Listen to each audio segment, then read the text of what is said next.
Happy New Year to all of you listening in on Talking Sass. And if you guys are a fan of the NFL, like I am, and if you're watching on YouTube, you see I have my Cleveland Browns jersey on because it is officially playoff season.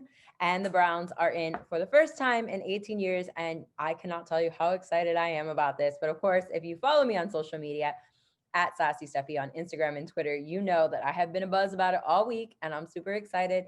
And I'm not going to get too much into that because it's all about pro wrestling here today. But I just want to say how excited I am about playoff season. So anyway, also speaking of social media, don't forget to go check out my Patreon. It's a new year, which means new content for you guys. So make sure you go subscribe, patreon.com/Sassy Steffi. Lots of great content there. Of course, the beginning of the month, you get all the good stuff coming up this month once it comes out, as it's coming out. And then if you subscribe, you also get all my beautiful content that I've put out in the previous months. So make sure you go and check that out.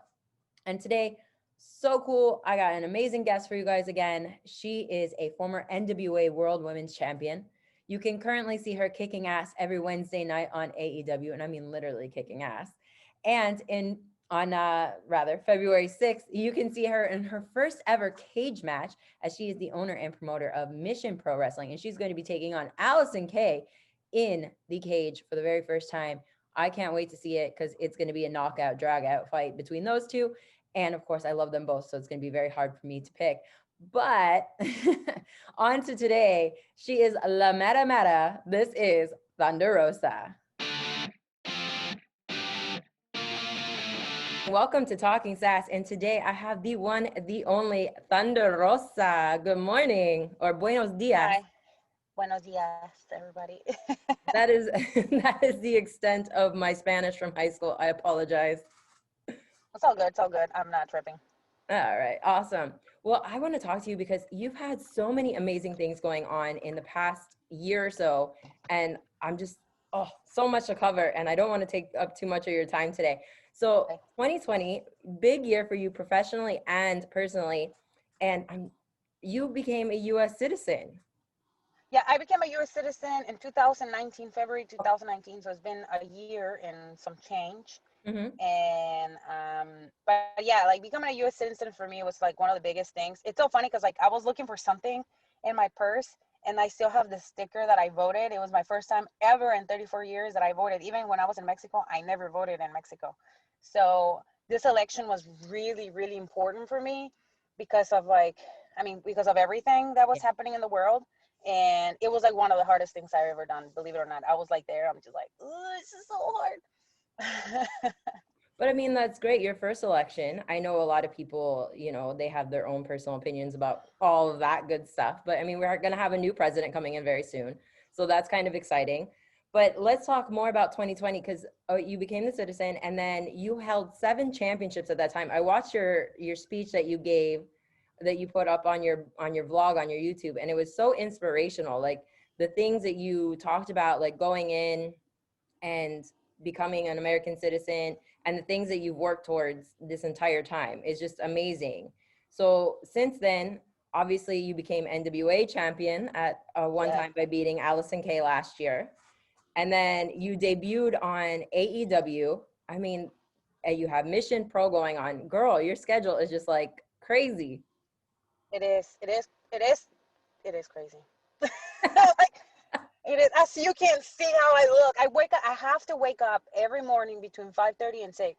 Otherwise, my day just like, it's just bad. It's really, really bad. And like right now, I was like, oh, you know what? I'm going to go and get ready and I'm going to put some makeup on. But I'm like, I didn't want to be late because like, I respect your time too. And yeah, guys, this is me 90% of the time. This is how I look 90% of the time, because I'm working all the time for X, Y, and Z. And with all the good things that happened this year, the popularity has risen. So that means my merchandise sales have risen too. So Mm-hmm. it's like, it's been like really difficult to like keep up with all of that. But again, I'm super blessed, like, to see the checks that come in every week from my merchandise sales, and that I am the one who can take like, 100% of the profits, because when we use like third party, sometimes we don't get all the profit. Right. And I mean, at this time with how things are, I need to make sure my family gets fed. So I'm really thankful for all the fans and all the support. That's amazing. Now, I mean, you and Allysin Kay, because you beat her for the NWA championship, you guys seem to have like this extended feud going on through multiple promotions. In fact, I just realized yesterday, Mission Pro, which is a promotion that you help to own and run and do everything, it was officially announced you and her are in a cage match on February 6th in Buda, Texas. Yes, I accepted the challenge yesterday. We Love Wrestling has interviewed me for like 10 minutes, and they're like started talking about it. So yes, I accepted the challenge. I will be posting an official statement later on this week, talking about how this is gonna work.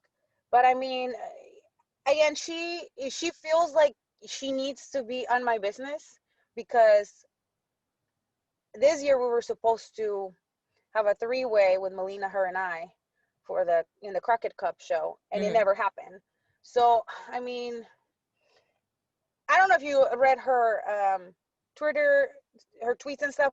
One time I put something uplifting, and then she said that I am like so egocentrical, that everything's about me, blah blah blah. So I mean, evidently she has some sort of beef with me, and I think that I mean, I don't want to say this, but I'm gonna say it anyways because I said it to her. Like she's she has some like she's envious of my success, Mm-hmm. because even though we didn't have NWA, the show, I was able to achieve some stuff, and not by talking shit, but by really like putting the work in. And I think she got a little salty right there, and then she I think she felt like that she needed to do that, but we'll see what happens on February 6th. Well, yeah, definitely. And I mean, this show, you guys just had a show recently, like a couple weeks ago now. And I mean, you guys seem to be constantly building and doing all sorts of great things to put women's wrestling on another platform. Yes, we are, and that's the goal. I think the goal is to educate, to empower, and to allow women to be themselves. Um, and I think that's very important, because I feel like for so long there's like such a thin line for us women that we can't cross sometimes, because if you cross it, you can be labeled as this and that and that and that, because this business has been run for men by Mhm. men for such a long time, and they are the ones who set the rules. So I feel like if we allow our women to be themselves, to own their sexuality, to own their own persona in their own way, and we teach people to respect that, we're going to make a change. But in the meantime, it's going to be hard, because like we are challenging the status quo of society, and we're challenging the status quo of the wrestling business. um but like, to me, it's like I've seen it in years. It's like so interesting how our sexuality has been exploited by men for them to like sell their bras and panties, like the strip down. But then when a woman is trying to do something similar, or they're like, you know what, I'm just gonna do it because I want to do it, they're Mhm. like, whoa, whoa, whoa, what's going on? It's just like, well, she's allowed to do it. You guys did it before, but now because she's independently doing it, now you are like saying that that's wrong. So that's like that like very thin line. But I always tell the girls, like, you guys do what you want to do, and it's on your morals, and it's on your limits, and it's your boundaries, and you have to learn how to have boundaries and how to set your boundaries. If you feel comfortable, you can do it. If you don't do it. It's always like that. Yeah, I think it's totally a double-edged sword. And I mean, there's a, outside of wrestling that goes on too. Because if you're thinking about, like, for example, there was a story in the news not that long ago that there was a nurse who was on OnlyFans, and she Yes. got fired because she was posing however she wants in her own free time in whatever she wants to wear. And I just find like society's double edge here for women is just ridiculous. Like, it's okay if a man demeans you, but if you decide that you want to pose and be beautiful in your bra and underwear, then that's totally not okay. Yeah, and it's again, I guess with the pandemic, a lot of that start coming up, like all the OnlyFans and the very adult content. For some girls, it went really well, because some of them, they were just like, you know what, this is like part of me, and I've been doing it for a long time, and I feel like it's time for me to come up and just own it. A perfect example. I love Katie Forbes. She's been like she's killing it on OnlyFans. But that's her personality. She Hmm. likes to dance, she likes to twerk, and she found that niche, and I respect that. But I mean, some girls, they do it, and they've been, making a living out of that, and it's respected. I mean, it doesn't affect me. I'm not gonna go on social media and bash, Yeah, definitely. for doing that. I mean, people need to do certain stuff to make a living, and yes, it will, a lot of times it will bite them in the butt, but at the same time, it's like, again, it's really difficult. And but yeah, so it's like there's like certain things that we're educating our girls in terms of that. And in 2021, I'm definitely like organizing a lot of stuff to educate um our workers with, contract, uh, anything with, it has to do with contracts, um I don't know, social media, editing videos, all that kind of stuff, because that's another way that they can become their own, you know business owners, because Yeah, definitely. their brand is their business. And just like educating them in that way, and opening doors and opening opportunities for them, um, I think it will go a long way. And this is for workers, for referees, for people in production. I mean, we really want to do something different. I think we want to do something that has never been done before, and with that comes a lot of backlash, and a lot of, like, that just criticism, because it's new, and when you're doing something new, people are afraid of it. But we're used to it. I'm ready. Well, I I have mean, nothing to lose. I yeah, have nothing to lose. coming up as a woman in the business anyway, you face these controversies anyway, different things, different times, depending on what's going on in the world. So it's nothing new for women's wrestling, and that the fact that you're willing to go out and put forth more effort to make sure that people know how to handle their own brand is just, it's nothing short of inspirational for some of these women.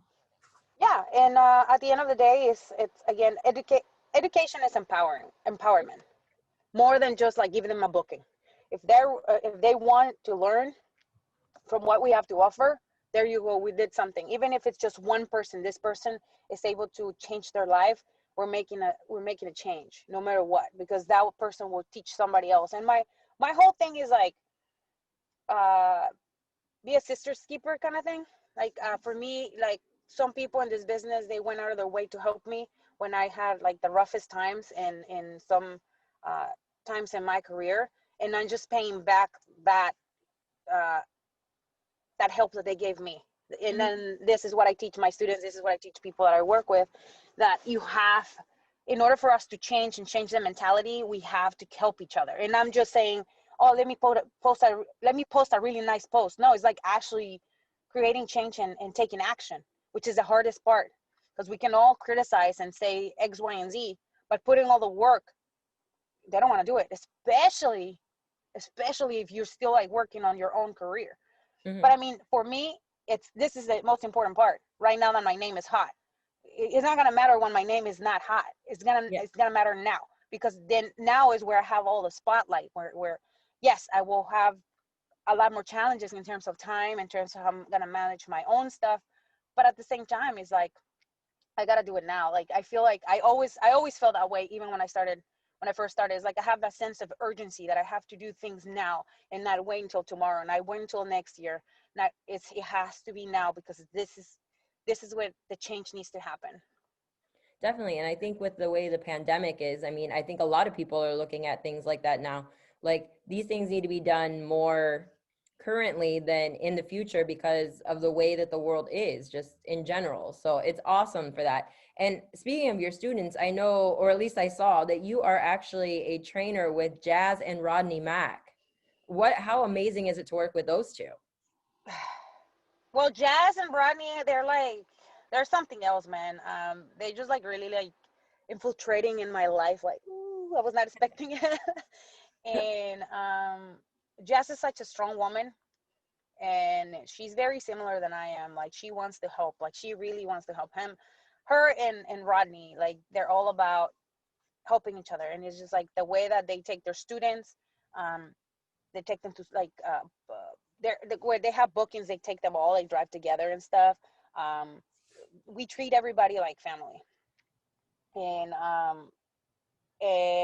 when they approach my husband and I about teaching class and perhaps opening a school, I was like, I'm all for it. Like, thankfully I had the funds to, like, get a ring, and so we can start our little dojo. And it happened in, like, in 2 months we were able to, like, make it happen. That's And very right quick. now we're running. Yeah, it was really great. But it's really strange because I've been wrestling for 6 years, but I feel like I've been wrestling for 20.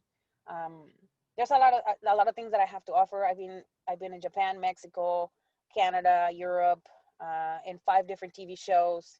I'm active, and I feel like this is a great time to teach new generations of students, men and women, that it is possible, but you just have to really work hard for it. And even when I'm teaching class, like, I'm focusing a lot on personal development.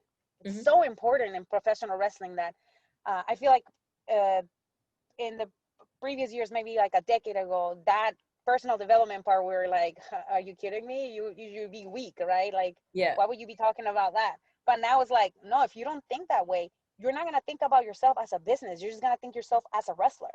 And Hmm. there's way more than just being a wrestler. This is like what I was just been talking about. It's like being your own boss, using social media properly, learning etiquette, like business etiquette, learning how to, like, conduct yourself in promotions, all kinds of stuff that 20 years ago that probably was not taught, and now it needs to be taught because times are changing. Even, well, when I got into the business about 15 years ago, I would even say that that's not even anything. I mean, basically, they showed me the ropes, like, okay, here's how you run the ropes, here's how you take some bumps, here's some moves. Okay, out the door and on to the next, basically, is especially with women's wrestling, I find. No, and right now we are, like, heavily focusing on recruiting women. Like, that's one of our things that we want to do because it's so important to train women the proper way. Mm-hmm. And I'm just saying, like, we have the right way. No, that's not what I'm talking about. I'm talking about when you have. Tell me how many female coaches do we have in the business? Oh, I wouldn't say there's probably more than 15, and that's being generous. Yes. So that's what I'm saying. Like, there's not a lot of women that either take the time or feel the passion to teach other women and Mhm. men how to wrestle. Yeah. It's Yeah, I was thinking about it this weekend. I'm like, how many women are, like, teaching class? I'm like, I don't think that many. I mean, it's a lot of commitment, but again, it's Mhm. like it is time for us to start changing things, and one is by teaching others from the beginning. I mean, I have right now 6 beginners. I have a 10-year-old. She's my youngest, and she is, like, one of the most dedicated students I had. Like, That's she had her mats awesome. at she had her mats at home. She's, like, studying film, uh, like, promo, everything. She's, like, on everything, and she, like, cuts the most political, women-driven promos ever. I love her. They're great. She's very I want to passionate see some of about. that on your YouTube channel. Yeah, I'm probably gonna have her talk about women's wrestling. She's great. Her father is super supportive. He's there every single night with her, so it's really, really cool. It's really, really cool. It's like a family activity. And then I have one, two, three, four guys, and there's just amazing because a lot of these kids come, or these young men and women, they come with, like, with a broken heart, or, like, uh, very, like, they doubt themselves because people make fun of them for their dreams, which is Mhm. becoming a professional wrestler, because they think it's dumb. But then when you see them develop, when you see them, like, doing their first proper forward roll, you're like, oh my god, we're doing something.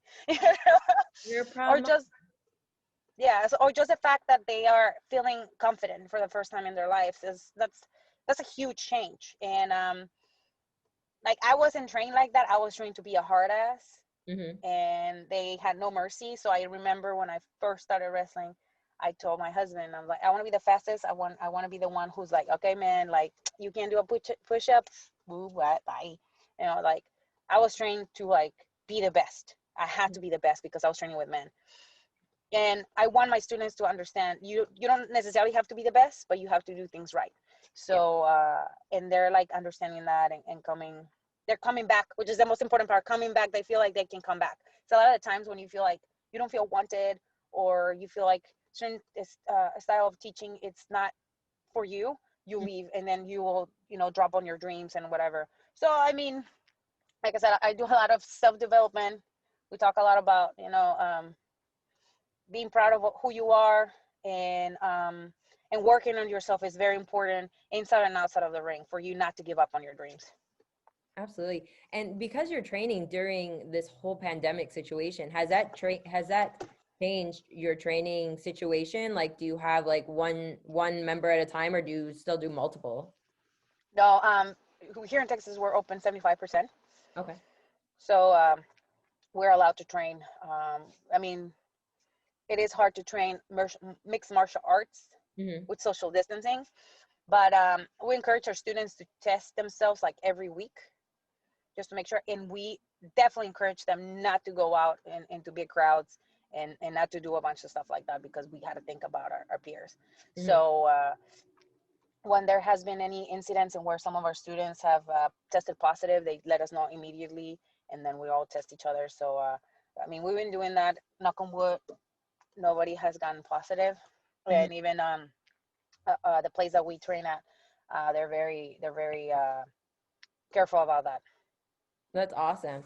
And I mean, you've obviously been, like you said, you're just now coming out of the gym. You've been training, you've been doing all these things during the pandemic, which a lot of people haven't had access to because depending on where you are in the country, different Yup. availabilities to gyms. But I mean, you look amazing. Every time I see you on TV, your body and everything that you've done to train is just immaculate. I just got to give you props on that because, like, for me, it's so hard. Like, our gyms here in Quebec are gone. They've been Oh gone for yeah. months. And it's like for me to go like outside when now it's freezing cold, I'm like, I don't want to do nothing. Yeah, I don't blame you. I was looking at my pictures from when the pandemic started. My body looks completely different. Hmm. I decided to really take my diet serious, Hmm. and I met a guy. He was a professional wrestler. He was actually one of the first classes of Shawn Michaels. So he Okay. used to wrestle with Shawn Michaels. His name is John Hope. And he's like, "Hey, girl, you want to train with me? Like, you want me to help you with your macros?" And I'm like, "What are you talking about, macros? Like, what is that?"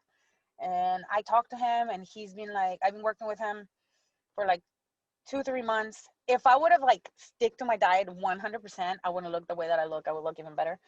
But with all the traveling, not sleeping, it's very very hard for me, because I can probably prep for 2 days, and then the last day is just, I don't have any food left because I Yeah. don't have refrigeration stuff. I mean, it's not an excuse, but I haven't been doing my diligence to really food prep. But my body looks completely different. Hmm. In 2021, I just texted one of the girls from AEW. She has an amazing body, amazing body. From the moment I saw her, like, damn, she looks good. What does she do?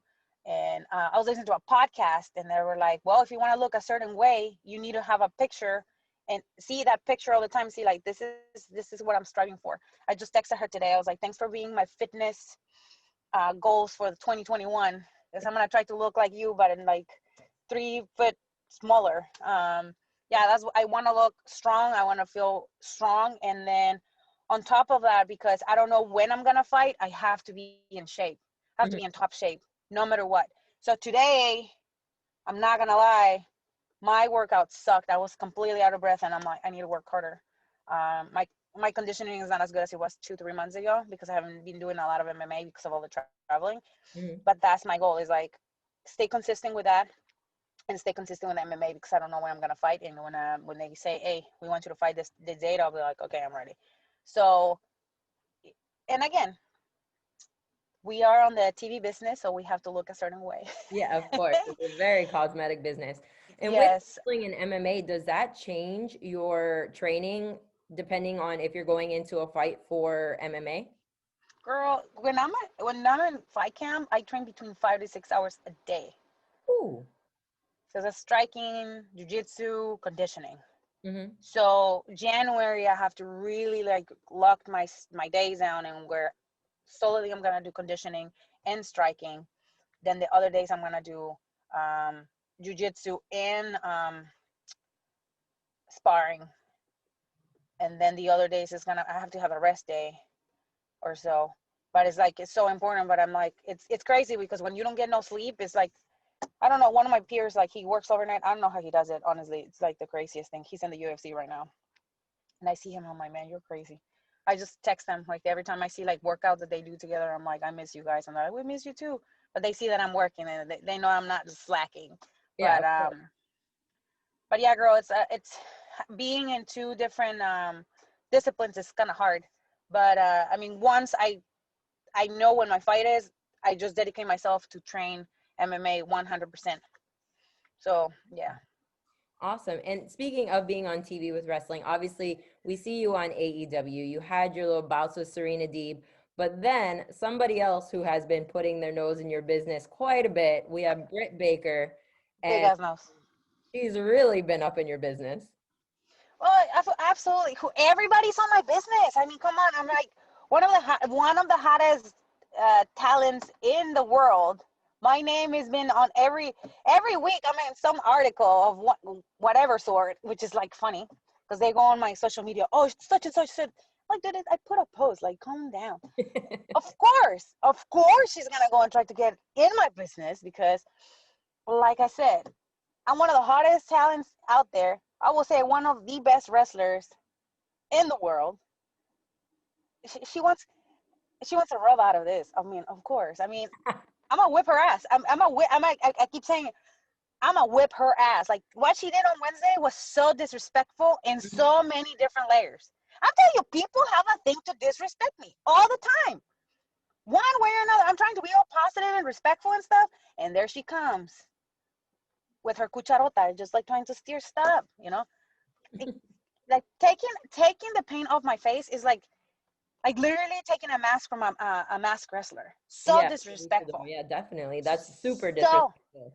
and not only that, like she's been calling me ugly every single time she has an opportunity. Right? It's just like, dude, whatever, whatever. You know, Have you I guys mean, ever I did call her. have you If guys we worked ever before, wrestled before? You and yes, yes, in ROH, we did wrestle before. yeah, because I know the first time that you guys got into a brawl, I was like, have these two ever worked together? Because the chemistry that I saw between you two, I was like, I cannot wait to see this go into an actual match because I was so into it. Yeah, that's probably why, because there's a story Okay, behind well, tell this. us the story. Well, we had a number. It was her and Madison Rain, and it was Holiday and I Oh, at at Ring of ROH, and we were never able to finish because she got signed for AEW. So, but yeah, I mean, I am a very different wrestler that I was a year ago, like very different in many different ways. So I expect that now that she's been picking a bone with me, that she is ready for what she's about to get because I don't hold back. I don't hold back for nobody. I'm a 5'3" little bull that is ready to ram somebody and go through that person. That's who I am.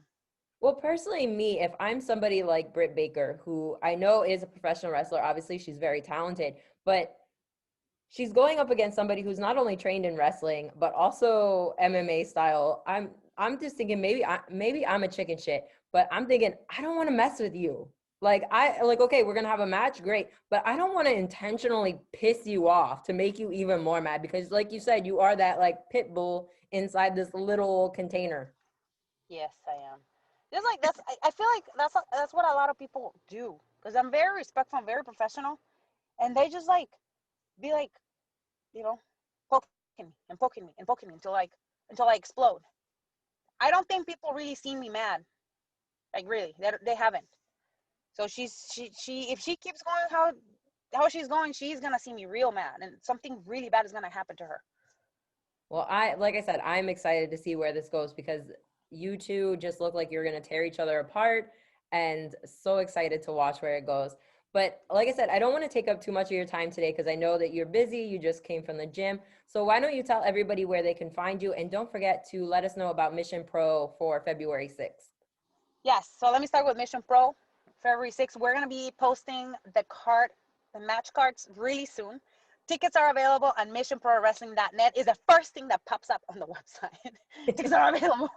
So you should totally is it pre-sale? You need to buy those tickets because we close our ticket sales like a week before the show due to COVID, and we don't know if they're gonna change like the capacity. So get your tickets now. Also, we are accepting sponsors. You can email us at missionprowrestling@gmail.com. I will be responding ASAP. That's what you guys can do for Mission Pro Wrestling. And also, you can find me at thunderrosa.net. All my new merchandise has been uploaded. I'm about to upload 2 more things that I haven't uploaded. But again, thank you. Go and purchase it. I'm not doing a calendar, so I'm just doing pictures on my website. And they're just like, I'm selling a certain amount and that is it. I'm not making them again. I have so many pictures, girl. So many good pictures. I looked at your website when I was researching. Yeah, so You have a lot of great merchandise. Yes. And we're working on getting even more and better merchandise. So I listen to my customers. So you can find me there. And then on social media, you can find me in Thunder Rosa 22 on Facebook, Instagram, and Twitter. So just let me know. Awesome. Well, Thunder Rosa, it's been an absolute joy to have you on. I can't wait to see what happens with you and Allysin Kay, and also with you and Britt Baker. Well, stay tuned because, like I said, I don't make empty promises. So there you guys have it. That is Thunder Rosa. Don't forget to make sure to check out Mission Pro. Her and Allysin Kay in a cage match. I was in a cage match with Allysin Kay, but luckily I was on the same side as her. So I don't know. It might be tough for Thunder Rosa. I'm looking forward to this match. So I hope you guys will go check it out as well. That's February 6th, Mission Pro Wrestling in Buda, Texas. And of course, I am Sassy Steffi. Thank you guys so much for joining me today on Talking Sass. Until next time.